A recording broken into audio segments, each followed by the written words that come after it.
Off We're topic, getting off way off topic. topic I just here. want to say, Yeah, no, I can see both views here because, like Shima was saying too, there are people that think very much what Lion's saying as well. So I just want to ask our Zoom user, you're muted right now, but is there anything you'd like to comment on before we continue?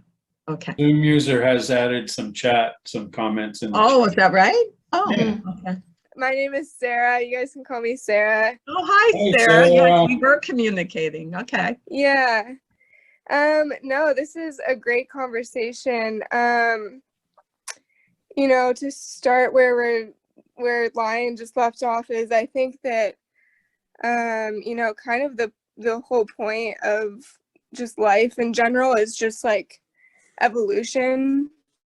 And what's more evolutionary than like humans evolving from needing food? For me personally, it's been a long journey for me. So I kind of was just introduced to this idea of like, I call it like breatharianism is what I was first heard of it as. And basically I just was meditating a lot and, doing yoga and stuff like that. And my body literally just called to me to just stop eating food. Like I would eat and it didn't feel good. It filled my body up and it just didn't feel right. And so I was just stopped eating. And so I did. And it was really hard because of the people that, I was around. They didn't understand it. They didn't see it as possible. They're all like, you need food to live, you need your nutrients, you need all of that, and they just didn't understand. And so I think that kind of got to me a lot. And I started to kind of disbelieve in myself, like, oh, like, there's 7 billion people on the world or whatever it is, I don't know, but and they're all living on food, like it's not normal to not need food. And so I kind of, got down on myself. And and I also had that, point that Lion was making about how, food is like the greatest pleasure on earth, right? And like we come here to, be sensuous and experience these things. And so I was like, yeah, so like, why am I like depriving myself of, the greatest pleasures that are here? And I think a lot of it is that it's really about, if you just stop eating and you don't do anything else, then it is just starvation. It's not living on prana, it's starvation. But if you continue to like do the practices and I think a huge thing is just like meditation and like changing your belief system around it and just like really just like believing that you're just like taking that energy in, and just like seeing everything as just like light all around you. I think that's really what makes it possible. It is a belief. The world is based on our beliefs, and it's based on our collective beliefs as well, which is why it is really hard to be on this path. But yeah, so I kind of stopped for a while, and I was like, okay, well, like, food is great, like food is good for my body, food is nourishing, so I actually developed this like binge eating disorder after that, where I just like went after it and like was just obsessed with food. It was an addiction.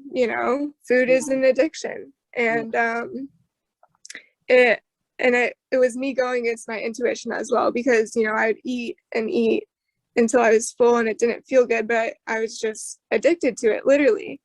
And I'm kind of paying for that now a little bit, health-wise. I have some things going on, but I'm trying to go back to living a breatharian lifestyle, because that's literally just what my body calls me to do.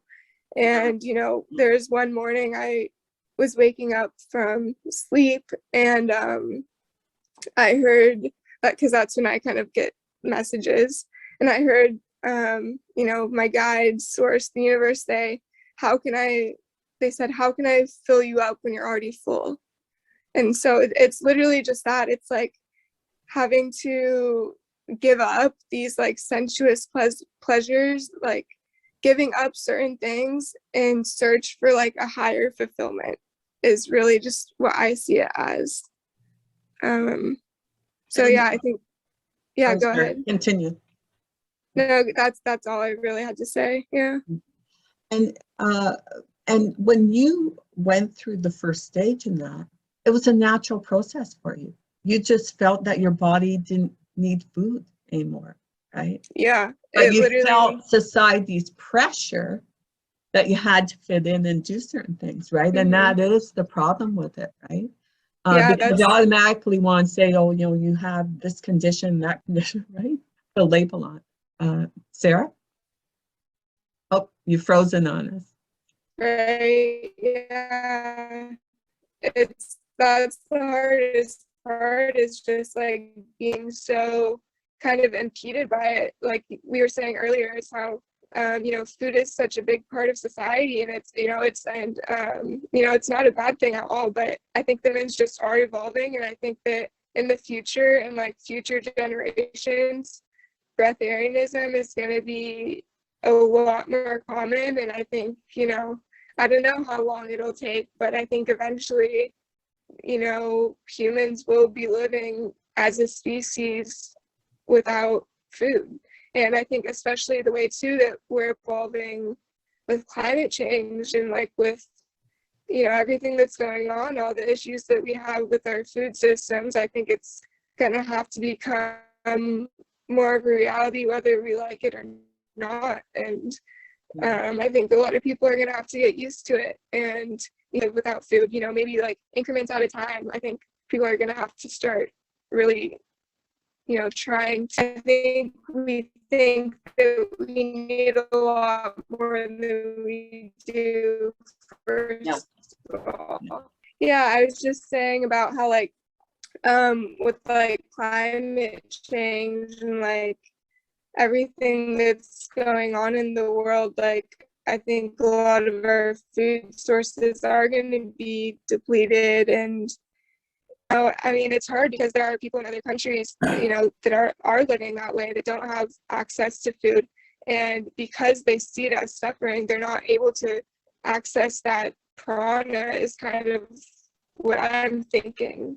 But it really is just like that, you know, your beliefs are your reality. So, but yeah, I was saying that I think in the future, humans are going to be a lot more open to the idea of living on prana.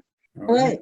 Thank you for that, by the way. Yeah, just a little firsthand experience, I guess. Yeah. Because it has I was actually trying to seek someone else like you, so I'm glad that you shared that.